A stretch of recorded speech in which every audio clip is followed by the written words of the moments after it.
Smooth like butter, like a criminal undercover. Da, da, da, da, da, da, da, da, da, da.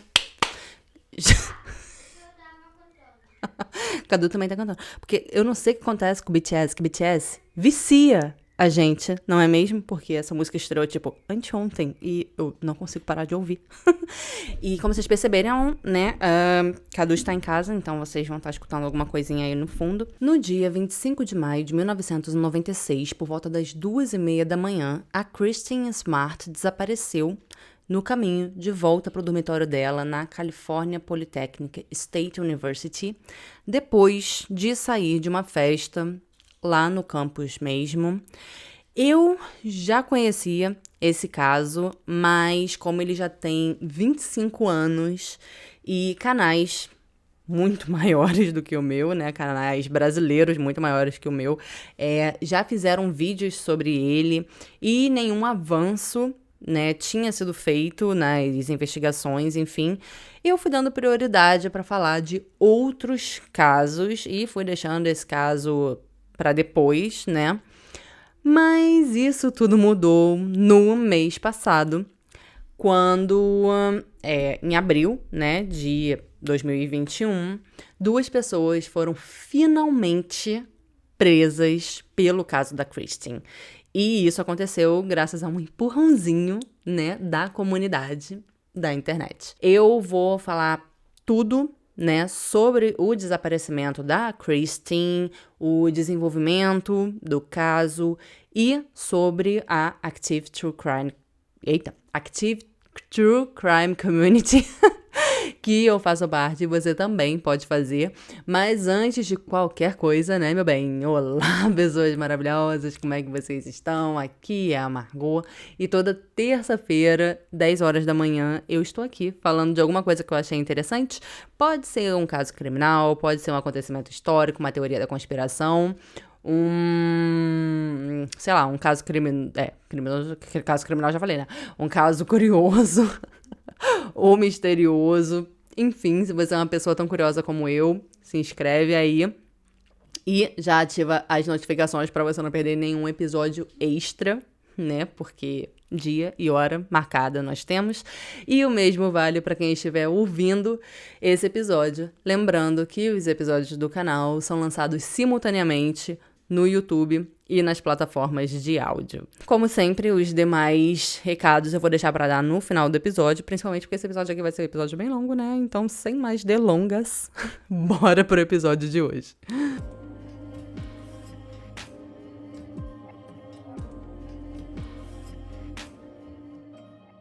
Christine Denise Smart nasceu em 20 de fevereiro de 1977 em Augsburg, aqui na Alemanha. Ela não era alemã. Os pais dela estavam estacionados aqui. Eles, o Stan e a Denise, eram professores dos filhos dos soldados americanos que estavam estacionados aqui, né, na Alemanha.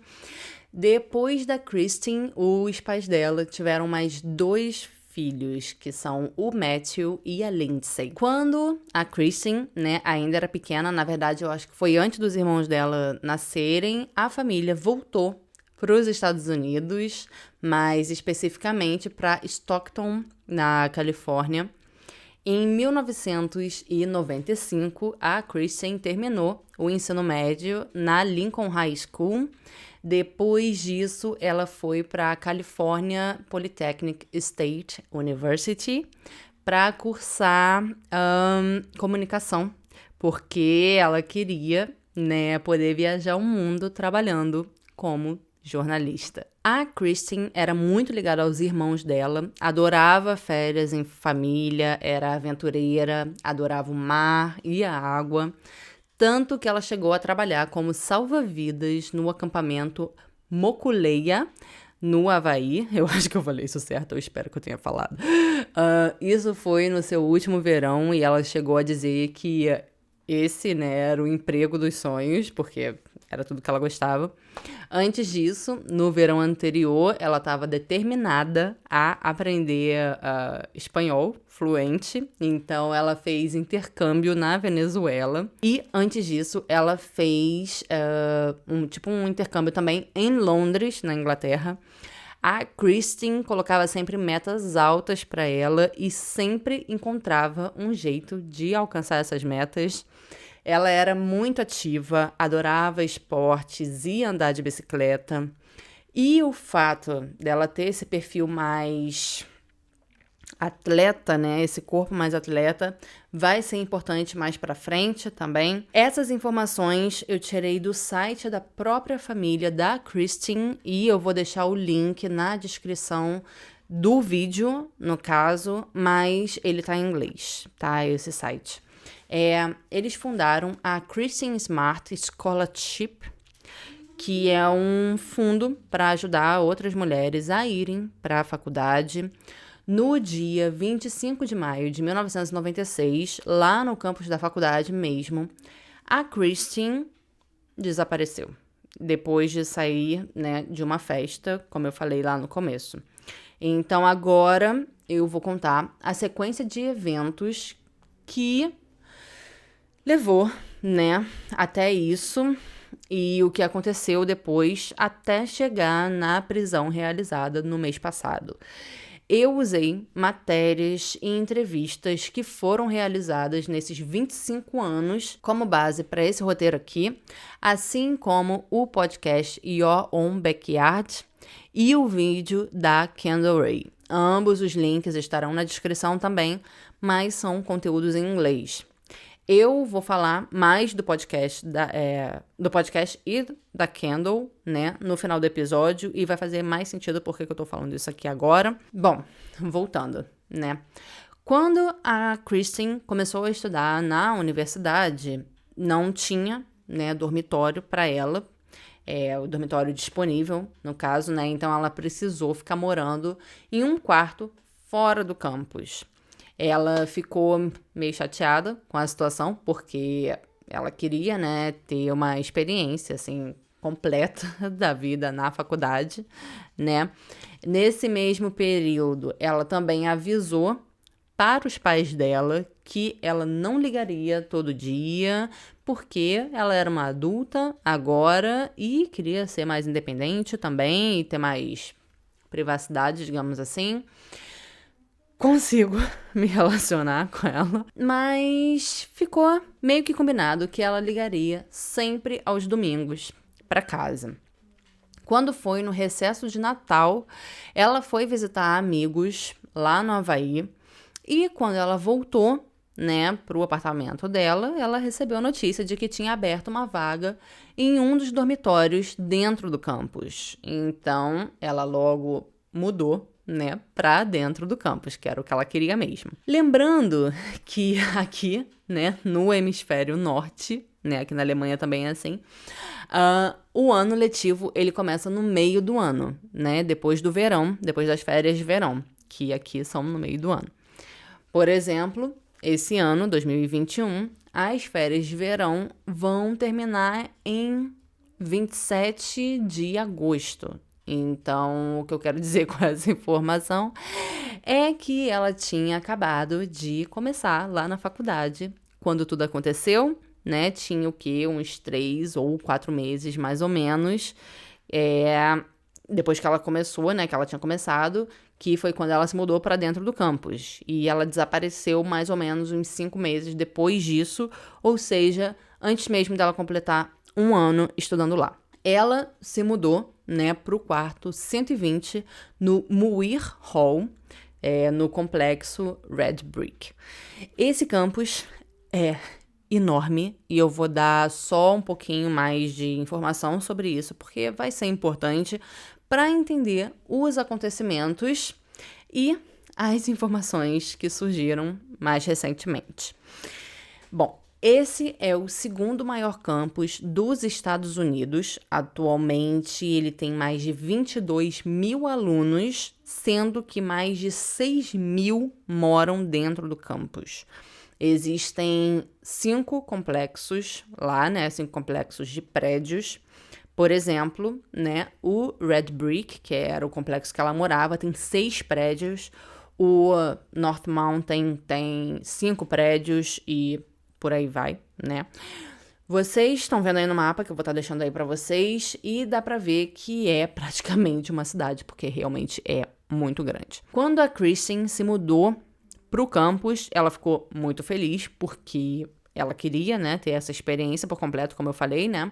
Poder ir andando para as aulas, poder ir a festas, poder se socializar, né, em tempo integral. Ela queria descobrir, né, quem ela era, se encontrar, se descobrir mesmo, né? Então, tipo, ela pintou o cabelo dela, que era loiro, de castanho, e quando ela ia para essas festas, né, ela se apresentava por apelidos e não pelo nome dela mesmo. E apesar de ser muito baladeira, ela não era muito de beber.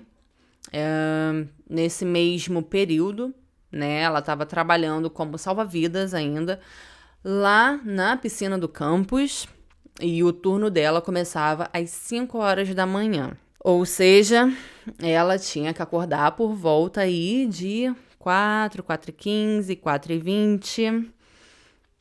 Guarda essa informação. Na sexta-feira, dia 24 de maio, a Kristen ligou para a casa dos pais dela, mas não tinha ninguém em casa, então ela deixou uma mensagem lá, né, para a mãe dela, dizendo que ela tinha ótimas novidades e que ela ligaria de novo no domingo. A gente não sabe que novidades eram essas, porque ela desapareceu logo depois disso. Mas, antes disso, nas semanas anteriores, né, antes do desaparecimento dela, a Kristen tinha dito para a mãe que ela não estava feliz na faculdade, que ela estava muito sobrecarregada, que ela não tinha tempo de fazer absolutamente nada e por aí vai, né? A mãe dela incentivou para que ela continuasse estudando e que ela talvez até parasse de trabalhar como salva-vidas para poder focar só nos estudos, né, e tirar um pouco da carga que ela tava, né, carga de responsabilidade que ela tinha.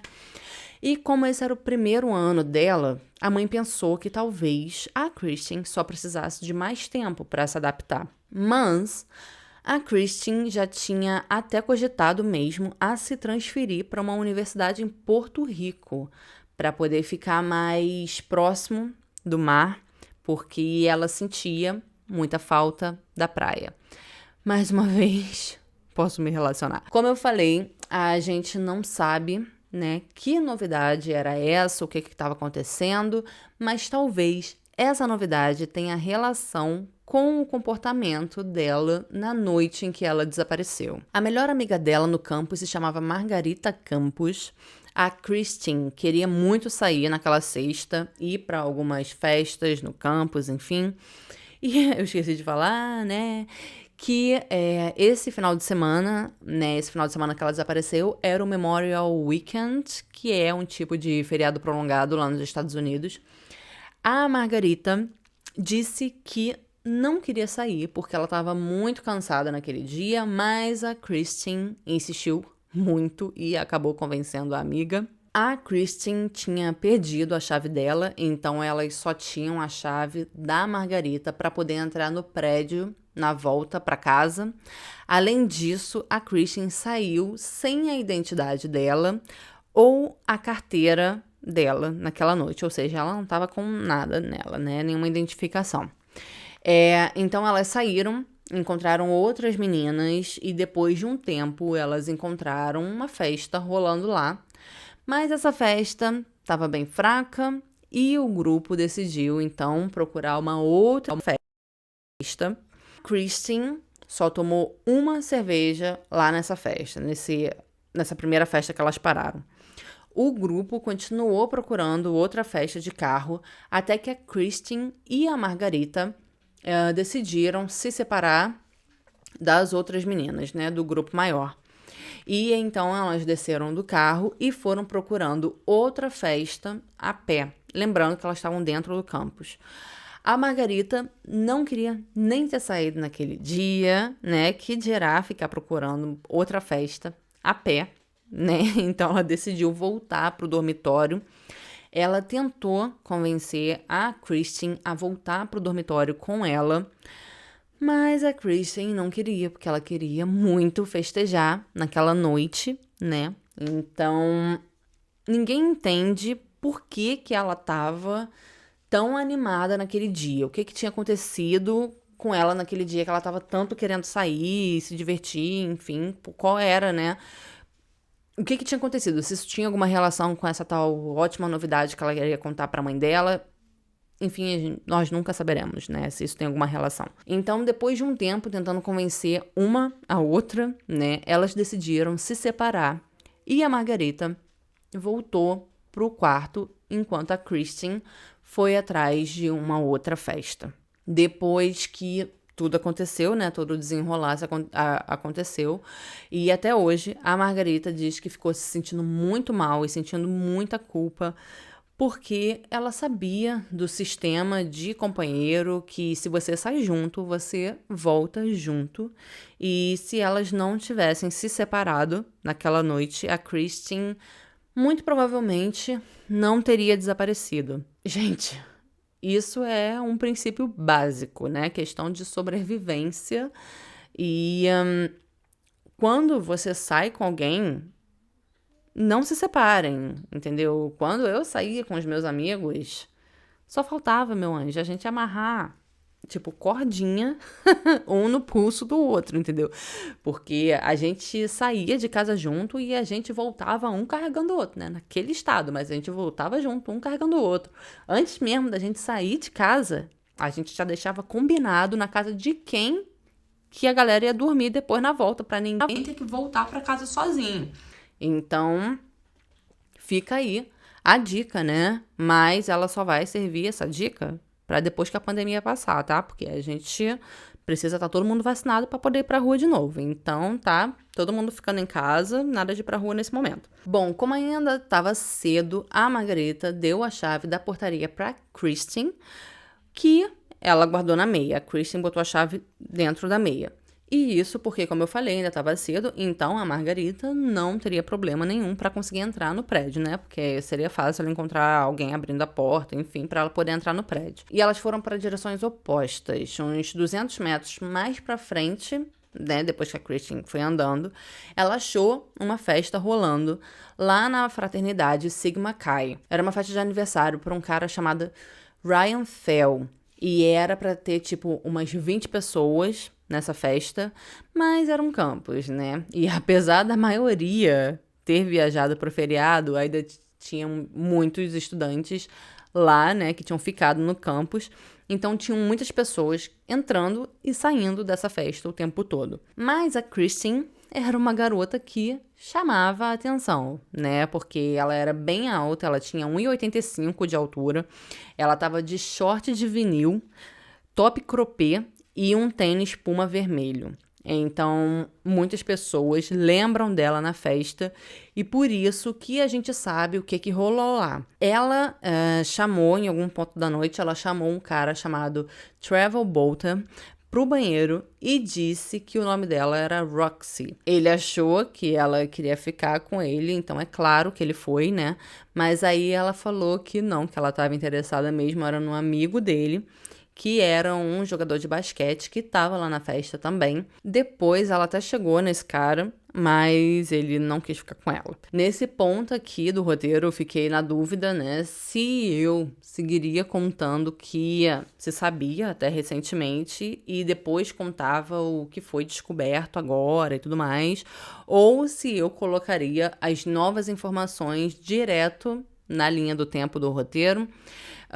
Eu acho que fica melhor para entender por que teve uma prisão efetuada, mesmo sem ter um corpo, né? E depois de 25 anos, se eu contar a linha do tempo completa. Então, agora eu vou contar, eu vou seguir contando, né? Com as informações que a gente tem agora, com as informações que foram colhidas mais recentemente, graças a esse podcast, que até entrevistou pessoas que estavam na festa, e por causa dessas entrevistas e dessas pessoas que não tinham nem sido interrogadas pela polícia, a polícia conseguiu novas informações que levou à prisão. Então, agora eu vou estar botando aí as informações que a gente pegou agora, né? As informações mais recentes. De acordo com o Trevor, depois que ele saiu do banheiro, Paul Flores, um estudante de 19 anos, estava parado na porta do banheiro esperando por ele, pelo Trevor. O Paul começou a perguntar para ele, de forma bem ríspida, assim, o que tinha acontecido entre os dois, dentro do banheiro, né, se tinha rolado alguma coisa entre ele e a Kristen e coisas desse tipo. Então, o Trevor pensou que o Paul fosse o namorado da Kristen. E depois disso, né, ele disse que não tinha rolado nada entre... Ele não citou o jogador de futebol, mas ele disse que não tinha rolado nada entre ele e a Kristen. E depois que ele falou isso, o Paul mudou completamente de atitude e começou a fazer piada. Como eu falei, a Kristen não era de beber muito. Então, a gente não sabe se ela bebeu muito naquela noite, já que ela não estava agindo como de costume, né? Então, tipo, se naquela noite, por ela já estar agindo de fora do normal, ela bebeu muito, ou se alguém colocou alguma coisa na bebida dela e ela foi drogada. Mas o próprio Trevor diz que quando ele viu a Kristen mais tarde naquela noite, ela estava muito alterada. Outras pessoas que estavam na festa também lembram de ver o Paul tentando beijar a Kristen e ela recusando as investidas dele.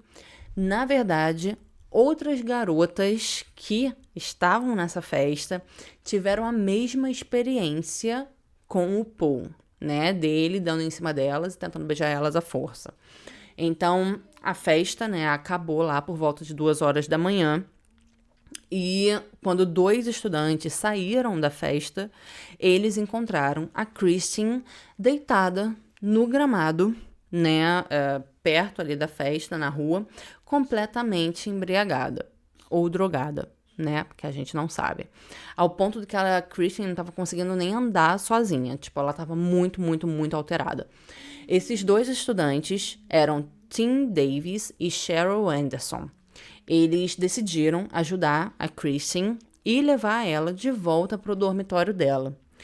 Quando eles conseguiram, né, botar a Kristen de pé e começaram a andar de volta em direção ao dormitório, né, o Paul se juntou a eles e meio que abraçou a Kristen. Tipo, ele colocou o braço dele em volta da cintura dela, como se estivesse dando apoio para ela, mas foi de um jeito bem estranho, assim, né? Lembrando até que ela tava de barriga de fora, então, tipo, foi um jeito estranho, né? A Cheryl achou estranho. Mas mais tarde ele disse que ele tava só tentando esquentar a Kristen, porque ela tava bem gelada. Lembrando que era 2 horas da manhã, ela tava com pouca roupa, né? O Paul morava no Santa Lucia Hall, que era no mesmo complexo que a Kristen morava. Só que ela morava no Muir Hall, que é um prédio diferente, né? Como eu falei lá no começo. Os dormitórios do complexo Red Brick não eram muito longe de onde a festa tinha acontecido. Tipo, menos de 1 quilômetro de distância. Então, os 4 foram andando, né, em direção ao complexo, ao Red Brick. Um pouco mais pra frente, o Tim se despediu deles porque ele morava em outro complexo, em outro dormitório, que era do outro lado do campus. Então, ele foi em direção oposta, ele se despediu ali. A Cheryl não morava no Red Brick, ela morava no Sierra Madre Hall, que é o complexo vizinho ao Red Brick. Então, ela se separa do Paul e da Kristen ali, porque o dormitório dela não é na mesma direção, na verdade é uma direção contrária, né? Eu não sei aonde a festa aconteceu, mas olhando no mapa, Essa separação pode ter acontecido ali, eu acho que em uns 5 pontos, umas 5 esquinas diferentes, então eu não sei aonde foi isso exatamente. Lembrando que já tinha passado das 2 da manhã, e depois de uma festa, e o Paul e a Kristen moravam no mesmo complexo, então a Cheryl, que já estava cansada, né, e querendo ir para casa, não sei se ela já tinha bebido, achou que eles se conheciam, né, também, porque ele estava ajudando a Kristen, e que não tinha perigo nenhum deixar a Kristen com o Paul. Mas essa foi a última vez que a Kristen foi vista. A culpa aqui não é da Kristen, nem da Cheryl, e ninguém tem culpa além do Paul, mas como mulher, e por já ter defendido outras mulheres que eu nem conhecia, né, de assédio, eu não consigo entender como que a Cheryl deixou a Kristen sozinha com o Paul. E eu tô falando isso porque a Cheryl sabia quem era o Paul. Na verdade, as amigas dela chamavam o Paul de Chester the Molester, tipo Chester o molestador, na tradução livre. Então, ela sabia quem ele era, sabia da fama dele. Claro que também tem sempre a possibilidade dela ter optado por não levar a Kristen até o dormitório dela, para que ela, né, a Cheryl, não ficasse sozinha com o Paul. Mas nós nunca saberemos, né, o que se passou pela cabeça dela. A Kristen não morava com a Margarita. Ela deveria dormir no quarto da Margarita naquela noite, mas ela não apareceu, né? A colega de quarto da Kristen se chamava Crystal, mas ela estava fora do campus naquela noite. Quando a Crystal, né, chegou no quarto na manhã do sábado, ela viu que a mochila da Kristen estava em cima da cama, mas não tinha nenhum sinal da Kristen lá no dormitório. Quando foi no domingo, ela falou com a Margarita, e aí que as duas começaram a se preocupar, porque uma achava que a Kristen estava com a outra. Então, elas não sabiam que a Kristen tinha desaparecido. Então, elas começaram, né, a entrar em contato com os amigos do campus para ver se a Kristen estava com alguém, se alguém tinha visto ela. Ela também não ligou para casa no domingo, como ela falou que ligaria. A mãe dela ainda não sabia o que tinha acontecido, né? E que os amigos estavam procurando por ela. Então, ela não ficou muito preocupada a princípio, né? Porque, como eu falei, era feriado prolongado. Então, a mãe dela esperou, né? Para ver se ela iria ligar na segunda-feira. Mas ela não ligou. Na manhã da segunda-feira, os amigos dela decidiram entrar em contato com a polícia do campus para avisar que ninguém via a Kristen desde a madrugada de sábado, né? Da manhã de sábado, digamos assim. Mas, assim como vários casos, né, de pessoas desaparecidas, eles não aceitaram a denúncia de desaparecimento, né? Gente, alguma coisa desligou, vocês viram? Eles falaram que ela deveria estar em algum lugar, na casa de alguém, e que ela iria aparecer. Então, essa amiga que tinha ligado para a polícia do campus, Jennifer Phipps, decidiu ligar para a polícia local, mas a polícia, né, teve a mesma reação da polícia do campus. Uma luz queimou, uma lâmpada da softbox. Eles diziam que ela deveria ter viajado para o feriado, lembrando que ela não estava com a carteira dela, identidade, dinheiro, a mala de roupa, nada. Ou seja, essa ideia de que ela teria viajado não faz o menor sentido. E foi só aí que eles decidiram ligar para a casa dos pais da Kristen para ver se ela tinha voltado para casa. E foi aí que o desespero bateu, porque ela também não estava lá. A mãe dela entrou em contato com a polícia, porque naquele momento, né, ela tinha certeza de que alguma coisa tinha acontecido com a Kristen, que alguma coisa estava errada, mas a polícia falou que era normal universitários saírem do campus sem avisar e ainda mais no feriado. A polícia só aceitou registrar o desaparecimento da Kristen no dia 28 de maio e a notícia do desaparecimento dela só apareceu no jornal do campus na sexta-feira, dia 31 de maio, praticamente uma semana depois que ela foi vista pela última vez. Os pais dela sentiam que ninguém estava preocupado, né, e procurando a Kristen de verdade, então eles decidiram agir por conta própria, dirigiram até o campus e colocaram cartazes de desaparecido lá. Então, quando deu uma semana e ela não apareceu, os policiais perceberam que eles precisavam investigar isso de fato. Começou com a polícia do campus e depois a polícia local se juntou a eles. E quando eles conversaram com as pessoas que estavam na festa, qual o nome que ficava aparecendo? Paul Flores.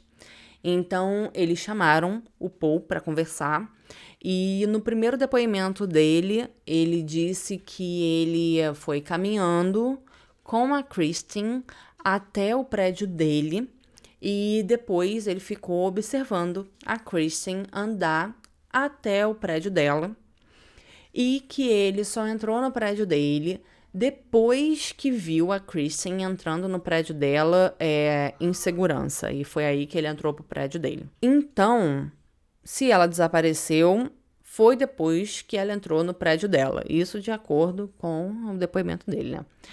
Mas depois ele falou que se lembrava de ter visto a Kristen na festa flertando com um monte de garotos, mas que ele não tinha interagido com ela naquela noite, né? Enfim, coisa que a gente já sabe que é mentira, né? E que ele só falou com ela na hora que ele começou a ajudar a levar ela de volta pro dormitório.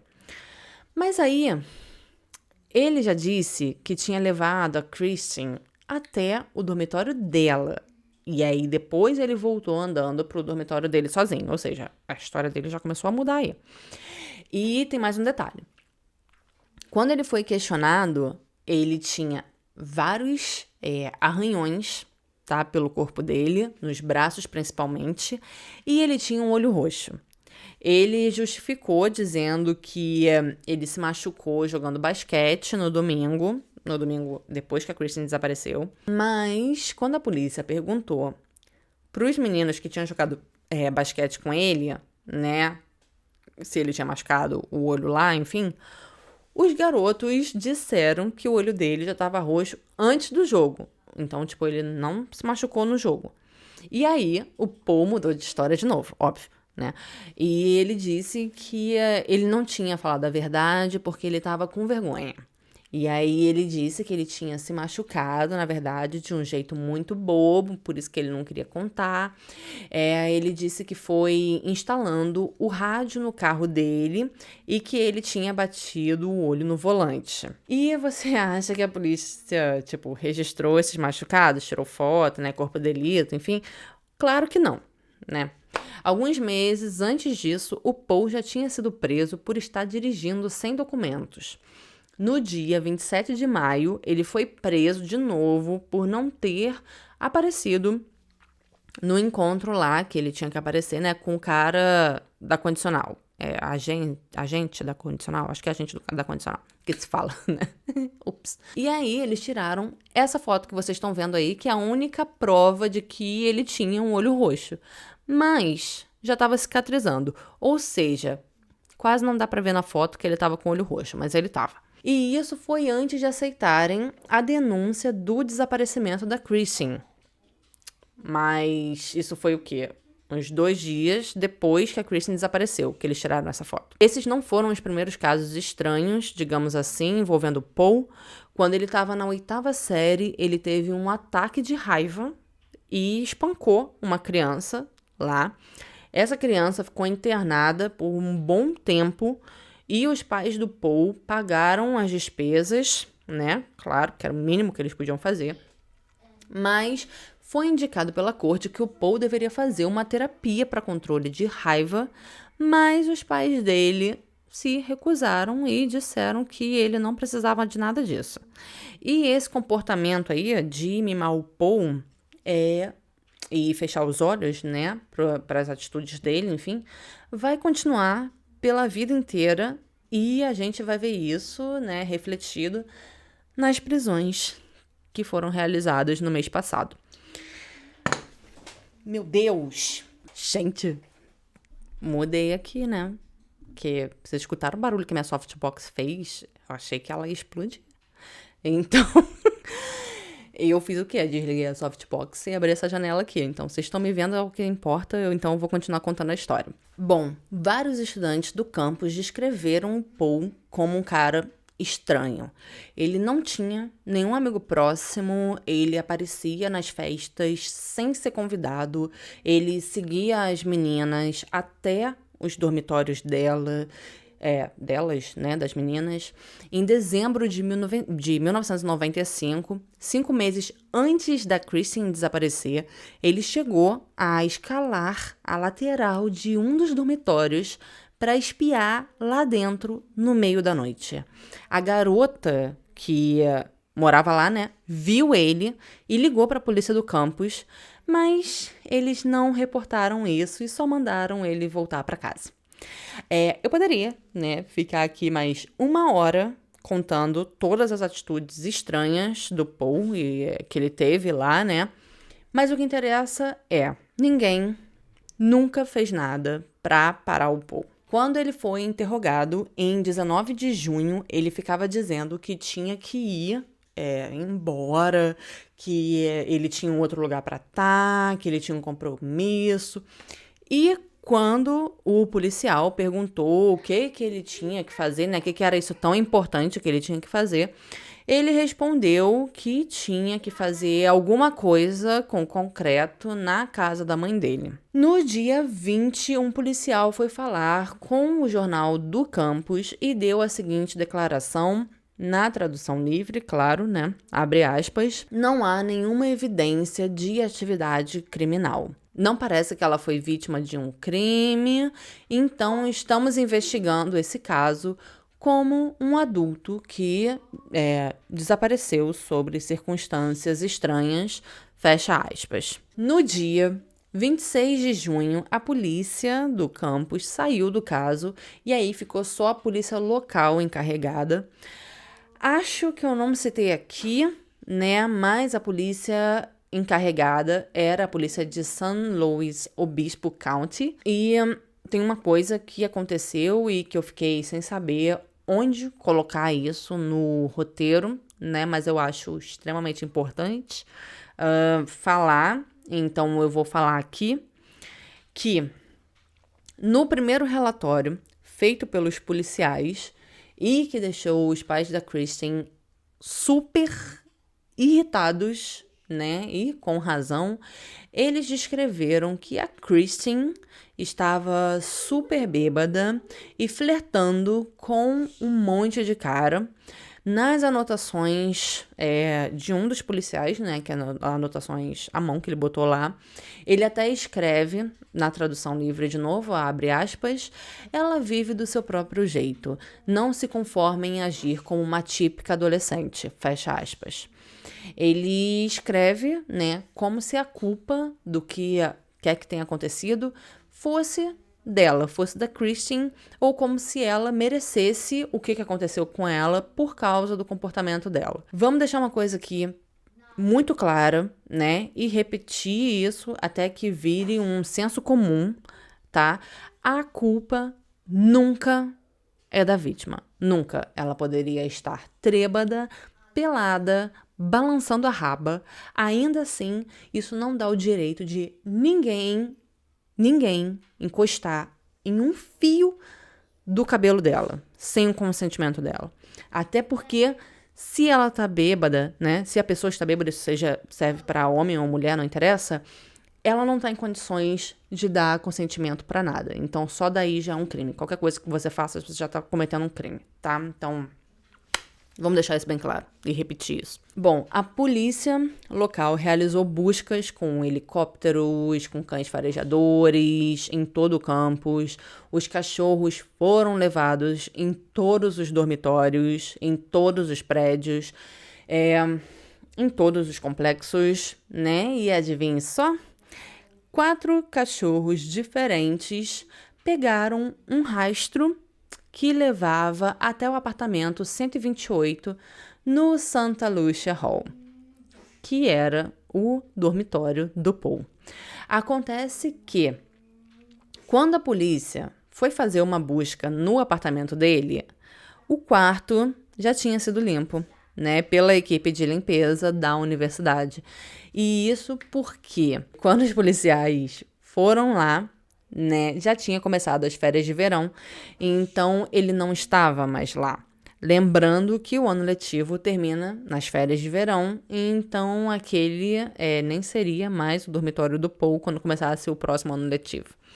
Mas, mesmo o quarto já tendo sido limpo, quando os cachorros foram levados dentro do quarto, eles apontaram para o colchão da cama em que o Paul dormia, e também apontaram para o telefone do quarto e também para a lixeira do quarto.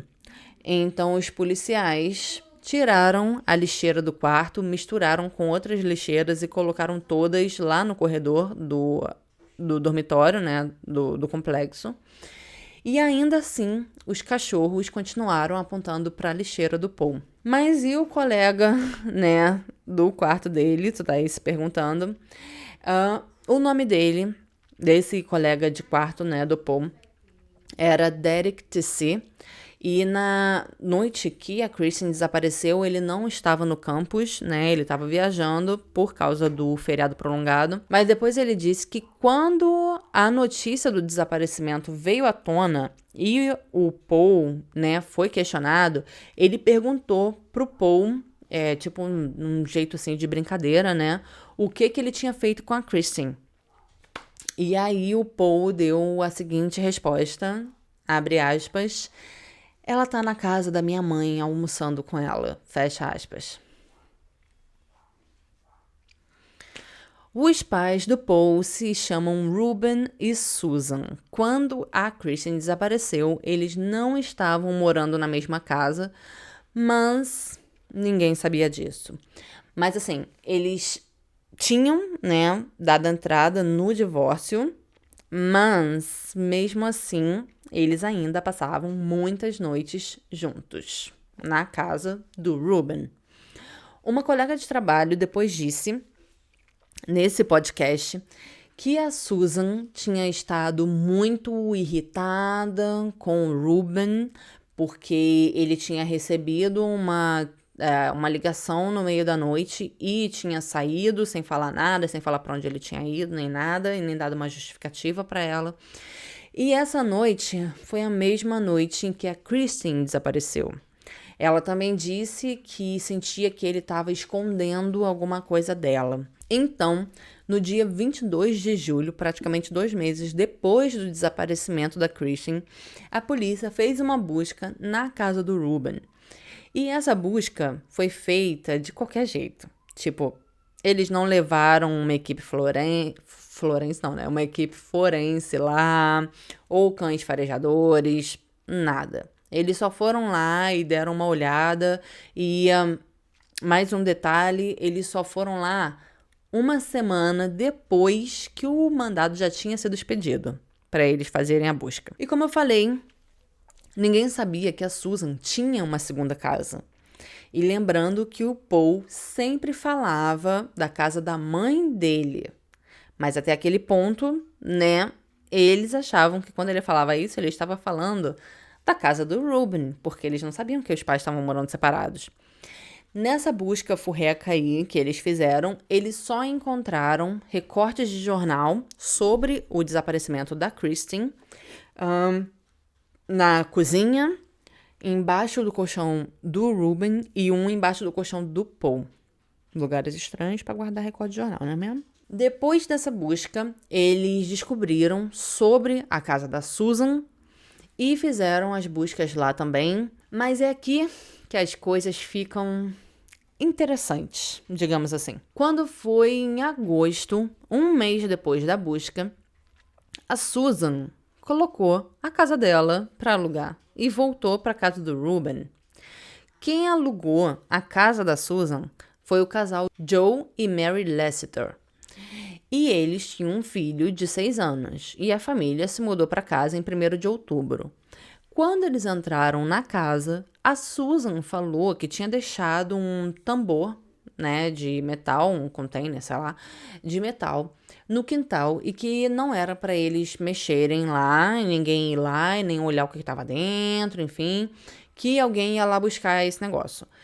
E assim foi feito, o Ruben foi lá buscar no dia seguinte. E foi então que as coisas começaram a ficar estranhas, né? Lá na casa dela, no caso, né? E com o casal que tinha alugado a casa dela. Primeiro, eles começaram a receber cartas, ora ameaçando eles, ora dizendo para eles irem até a polícia e entregarem o filho dele, porque eles sabiam o que o filho deles tinha feito, né? E eles deviam ir até a polícia e tururu. Ou seja, claramente essas cartas não eram para eles, porque o filho deles tinha 6 anos, né? Essas cartas eram para Susan. E depois, né, eles foram atrás de saber o que tinha acontecido, por que eles estavam recebendo essa carta aí. E foi aí que eles entenderam do que se tratava e resolveram guardar essas cartas que eles estavam recebendo, né? Botar tudo num arquivo assim, guardar tudo em casa. Mas não foi só isso. Um dia, a Mary estava limpando o carro dela e ela achou um brinco no chão, perto da roda, ali, né, na terra. Esse brinco tinha uma mancha de uma digital com o que parecia ser sangue seco na parte de trás. E depois, né, ela descobriu que esse brinco era muito parecido e parecia fazer conjunto com um cordão que a Kristen estava usando em uma das fotos dos cartazes de desaparecido dela. O brinco era prateado com uma pedra turquesa. Ela colocou esse brinco dentro de um saquinho, né, de plástico, e depois esse brinco foi entregue para a polícia. Mas nós nunca saberemos se o brinco era da Kristen e de quem era digital e se aquilo era sangue mesmo, porque a polícia perdeu o brinco antes de fazer testes nele. Parabéns. E nesse mesmo período, todo dia, 4h20 da manhã, o casal escutava um alarme vindo do quintal. E não era um alarme alto, parecia de um relógio de pulso.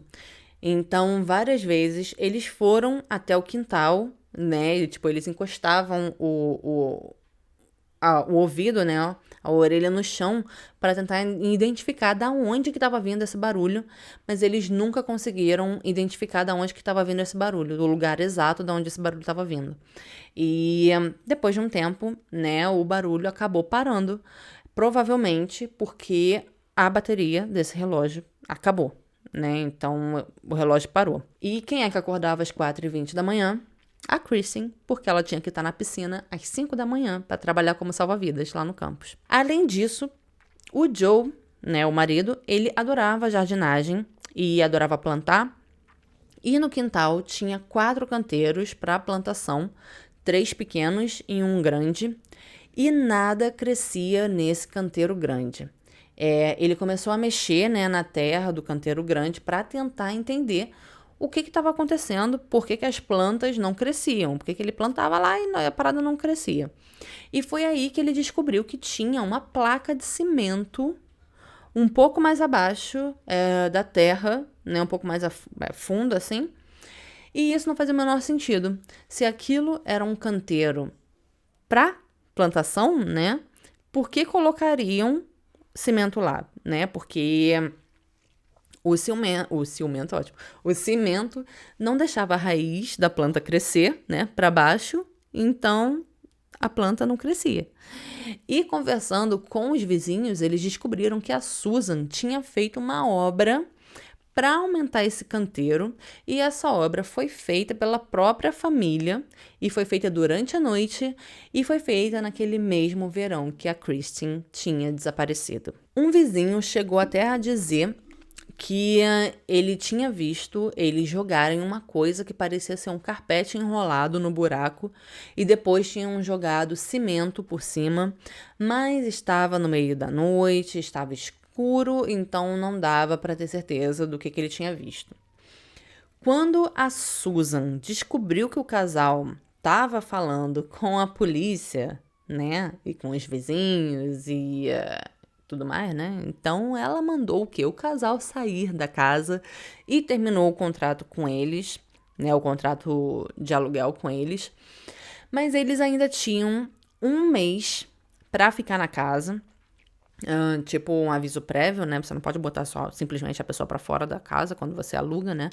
Então, eles não podiam fazer escavações nem nada, né? Porque a casa não era deles. Mas eles chamaram um geólogo lá. Ele passou tipo um radar ali, né, uma máquina ali no solo e detectou que tinham anomalias, mas ele não sabia dizer se eram anomalias naturais ou não. Mas ele também disse que percebeu que tinham pedaços de cimento misturados na terra, como se algo tivesse sido enterrado lá e depois tivesse sido escavado e retirado de lá. Depois que eles saíram da casa, a Susan voltou a morar na casa e ela nunca mais saiu de lá e tá lá até hoje. E isso tudo está acontecendo em menos de 2 anos depois que a Christine desapareceu.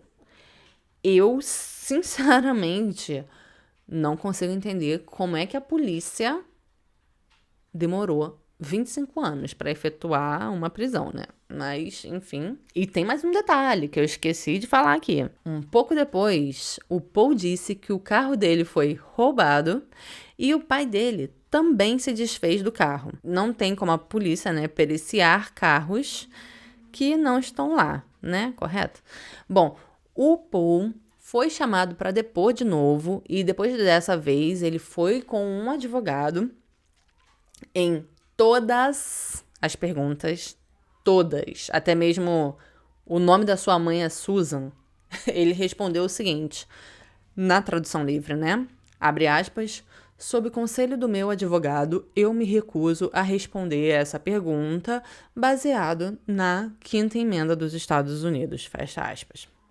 Basicamente, né, a Quinta Emenda dos Estados Unidos diz que você tem o direito de permanecer calado porque você não é obrigado a gerar provas contra você. Para esse depoimento aí, a polícia chamou a família Flores inteira. Foi o Paul, a Susan, o Ruben, a Ermelinda, que era a irmã do Paul, e o marido dela, que se chamava Brett. Isso foi em 14 de novembro de 1997, no ano seguinte do desaparecimento da Christine. O Ruben, durante o depoimento, não pôde invocar a Quinta Emenda e deu respostas bem contraditórias, principalmente sobre os carros deles. Ele disse, tipo, que o Paul nunca tinha dirigido o carro dele, mas isso era mentira, porque os colegas de trabalho do Paul disseram que ele sempre usava o carro do pai, né, que era uma caminhonete, então era uma mentira, claro. E ele chegou a dizer que ninguém tinha usado aquele carro, o carro dele, durante o mês de maio inteiro, né? Mas claro que era mentira também. E como eu falei, né, nesse ponto eles não tinham mais nenhum dos 2 carros, então não tinha como periciar esses carros. Em 1999, a polícia fez mais uma busca no campus e entrevistou os estudantes, mas não deu em nada. Em 2000, a polícia e o FBI reinvestigaram o caso e finalmente pensaram, ora, será que a Christine está enterrada na casa da Susan? Então, no dia 19 de junho de 2000, eles foram olhar lá na casa da Susan.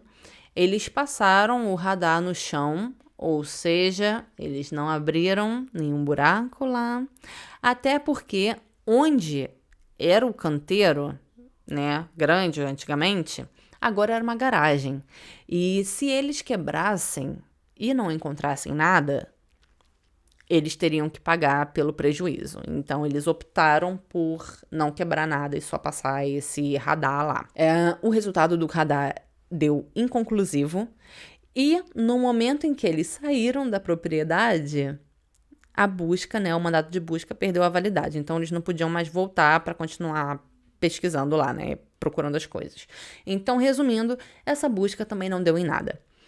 Dennis Mahon, acho que é Mahon que se fala o nome dele, é um detetive particular que se voluntariou para investigar o caso da Kristen. Então, ele começou a trabalhar com a família Smart para tentar resolver o caso. Ele até começou a tentar falar com a família Flores. Uma vez, ele até conseguiu falar com o Paul. Ele começou, né? O Paul começou a responder para ele.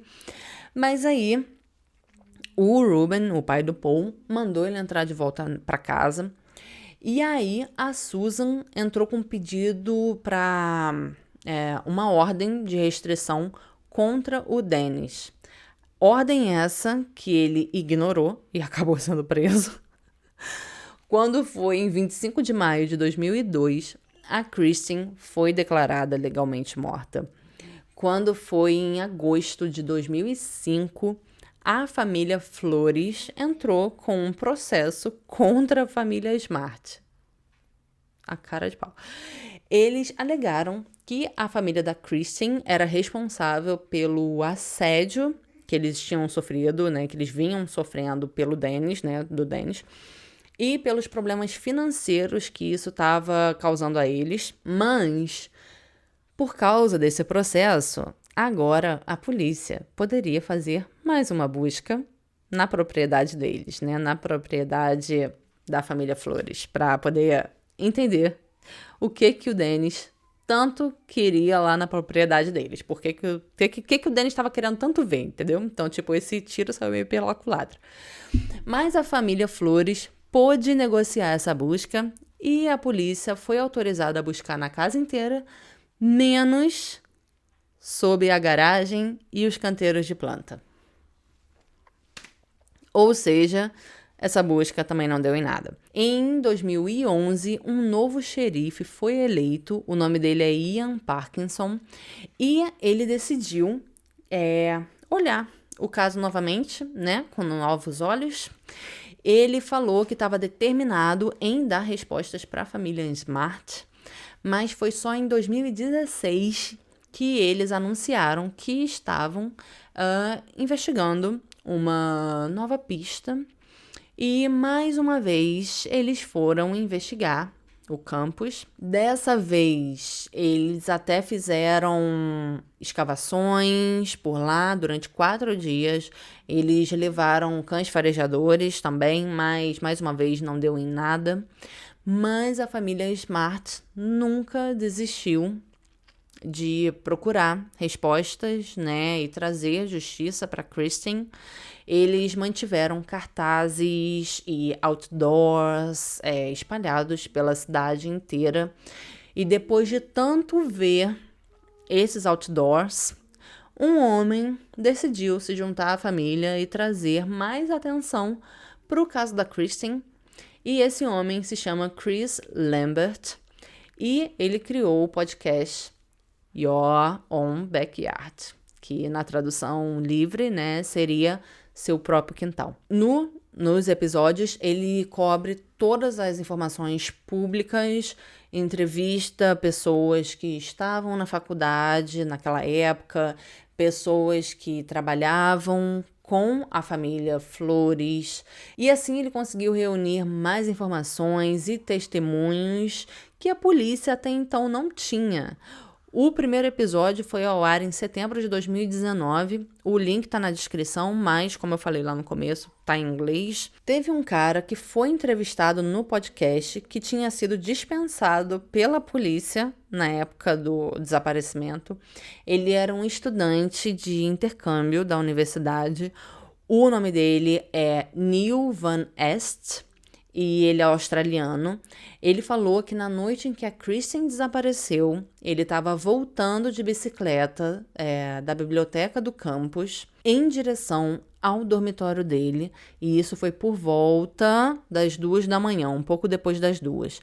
Ele disse que viu um homem e uma mulher mais alta que esse homem no lobby do Sierra Madre Hall, que era o dormitório da Cheryl. E ele disse que esse casal, né, esse homem e essa mulher, eles estavam brigando. E como esse podcast ficou super famoso lá nos Estados Unidos, né, e todo mundo tava falando sobre esse podcast, e ele estava atraindo muita atenção pro caso da Kristen, o xerife, né, pensou que talvez a família Flores também iria falar alguma coisa sobre o caso, né, e sobre esse podcast, entre eles ali, né, pelo telefone da família mesmo, entre eles. Foi aí que ele fez um pedido e conseguiu autorização judicial para grampear o telefone do Paul. Em janeiro de 2020, ano passado, eles anunciaram que eles tinham conseguido encontrar e recuperar os 2 carros da família Flores. O carro do Paul e o carro do Ruben, que eles tinham se desfeito anos atrás. Quando foi em fevereiro, eles conseguiram 4 mandatos de busca para a casa da família Flores. Um para a casa do Paul, um para a casa da Susan, um para a casa do Ruben e um para a casa da outra filha deles, né? Não veio a público o que eles encontraram, mas eles falaram que encontraram objetos de interesse. Mas em abril, eles fizeram uma segunda busca na casa do Paul, lá em San Pedro, na Califórnia. E aí, eles estavam procurando por coisas específicas, mas eles não falaram o que era. Então, ou seja, provavelmente eles encontraram alguma coisa na primeira busca que levou até uma segunda busca lá na casa do Paul.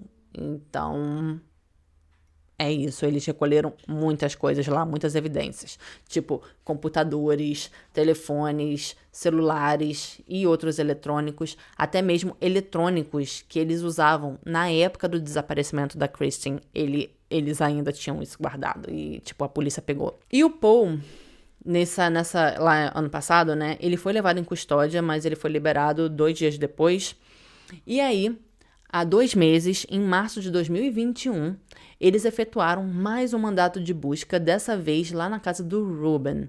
Eles usaram radares de solo, né, e cães farejadores por toda a propriedade dele e apreenderam o novo carro dele, né, porque ele já tem um carro novo, né, que não sei se é novo, mas é novo para a história. A gente não sabe o que eles encontraram, mas definitivamente eles encontraram alguma coisa, porque no mês passado, de quando eu tô fazendo esse roteiro aqui, né, ou seja, abril, em 13 de abril de 2021, eles emitiram um mandato de prisão para o Paul Flores, que atualmente ele está com 44 anos, e para o Ruben Flores, que atualmente está com 80 anos. E durante a coletiva de imprensa, o xerife agradeceu ao Chris Lambert pelo excelente podcast e que o podcast tinha ajudado a chegar até esse ponto, até essas prisões, né? Porque trouxe mais informações que eles não tinham. O Paul está sendo acusado de assassinato em primeiro grau, sem direito à fiança. A polícia declarou que acreditam que ele tenha matado a Kristen em uma tentativa de estupro e que o Ruben ajudou a esconder o corpo dela. O Ruben foi acusado de ter ajudado a esconder o corpo dela e foi liberado depois de pagar a fiança, né? Então ele vai aguardar o julgamento dele em liberdade. E com as evidências biológicas encontradas, eles acreditam que o corpo dela esteve enterrado sob a varanda da casa do Ruben. A casa da Susan ainda tem que ser periciada, né, para ver se o corpo dela esteve mesmo lá, em algum ponto durante esses últimos 25 anos, ou se tem algum objeto da Kristen só que foi descartado lá, né, enfim, como o relógio que ficava apitando. Lembrando que esses desdobramentos, né, são super recentes, eu tô fazendo esse roteiro aqui em maio de 2021. O Paul não pode ser indiciado por assédio sexual, porque o tempo para esse crime já expirou, mas assassinato com intuito de estupro ou estupro não tem data para expirar, porque são crimes de primeiro grau. E eles também pediram para que qualquer um que tenha mais informações sobre o Paul para que se apresente ao gabinete do xerife, porque eles têm certeza absoluta que esse não foi o único crime sexual, né, cometido pelo Paul nesses últimos 25 anos. Na verdade, o Paul já foi acusado de outros 3 assédios realizados em janeiro de 2007. Ou seja, a Kristen não foi a última vítima dele. Na primeira audiência, em 19 de abril, o Paul e o Ruben alegaram inocência. Ou seja, eles terão que passar por um julgamento completo mesmo, né? Tipo, não vai ter acordo aí. A promotoria acredita que o corpo da Kristen esteve enterrado, né? Estava enterrado, na verdade, sob a varanda da casa do Ruben até aquela busca que foi realizada no ano passado. Depois, eles moveram o corpo dela de lá para algum outro lugar que eles não sabem onde é, né? A polícia não sabe onde foi que eles colocaram. E isso foi com a ajuda do novo namorado da Susan, chamado Mike McConville. E com a ajuda da própria Susan. O Mike e a Susan também serão indiciados. E a promotoria tem até uma testemunha, que está sendo mantida em segredo, que viu eles movendo o corpo da Kristen. Quando eles forem julgados e, com sorte, condenados, né, eu volto aqui e faço uma atualização, assim como eu já fiz em outros casos também, né? Esse foi o episódio de hoje, eu espero que vocês tenham gostado. Eu já tô sem voz, não sei se vocês já perceberam, porque, tipo, já tem muito... Não esqueci nada, porque vocês perceberam, cara, eu já falei muito. Tá, o Cadu tá pedindo 1000 likes. 1 bilhão likes. 1 bilhão de likes. E vocês já devem ter percebido, eu já não tenho mais voz, porque eu já tô falando, olha, esse bruto aqui, ele já deve estar com... não sei, 1h30 ou 2 horas de áudio, porque esse áudio aqui tá com 35 minutos e eu comecei a gravar isso daqui depois que o negócio aqui estourou. Então, tipo, eu já não tenho mais voz. Eu acho que esse foi o maior episódio que eu já trouxe aqui e eu espero que não tenha ficado confuso, porque eu acho que antes desse, o vídeo mais longo que eu já tinha feito foi o do BTK, mas... foi um dos primeiros vídeos do canal e tem alguns comentários dizendo que ficou um pouco confuso, mas eu me recuso a refazer toda aquela pesquisa para refazer o vídeo, né? Agora que, tipo, eu tenho mais experiência com o YouTube. Eu quis muito trazer esse caso aqui, o caso da Kristen, agora, porque eu acho relevante para mostrar como é importante, né, a gente cuidar um do outro.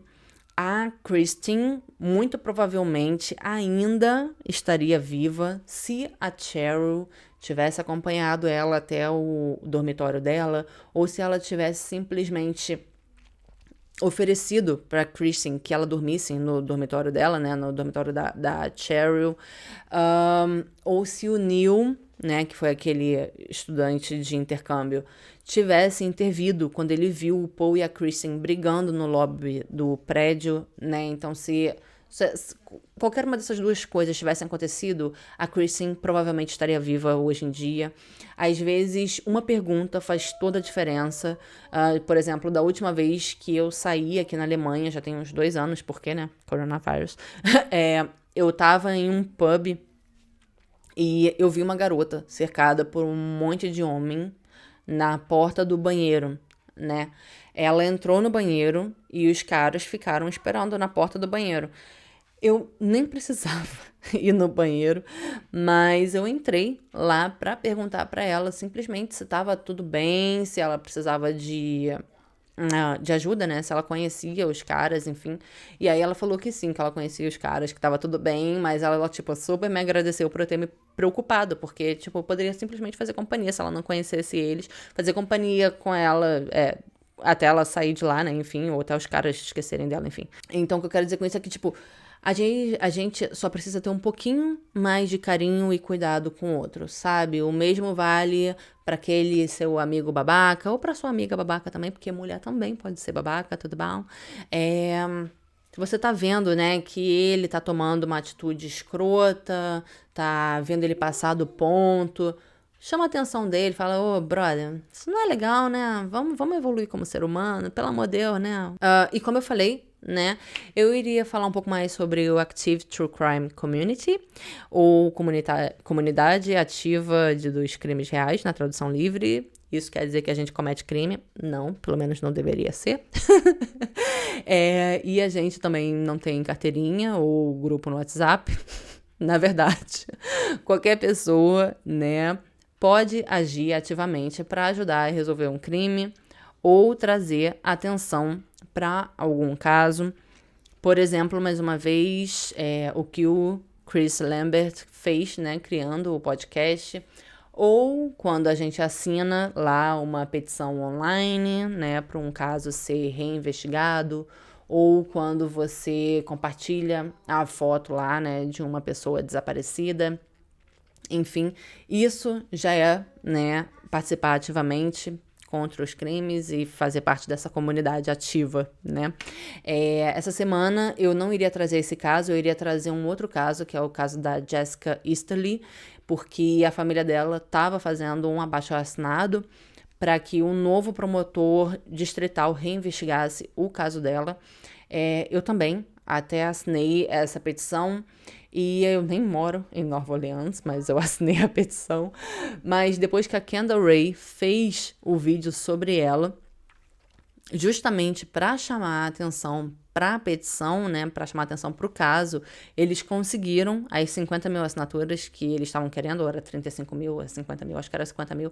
Na verdade, eles conseguiram essas assinaturas, né, em algumas horas, depois que o vídeo da Kendall foi ao ar, porque os vídeos da Kendall pegam, tipo, 1 milhão de views em um dia. É, tipo, surreal. Quero ser a Kendall quando eu crescer, tudo bom? O link pro canal da Kendall também vai estar aqui na descrição, mas como eu falei também em inglês. No episódio de hoje, eu quero mandar um beijo pra Elaine Rocha, que assiste praticamente todas as estreias comigo.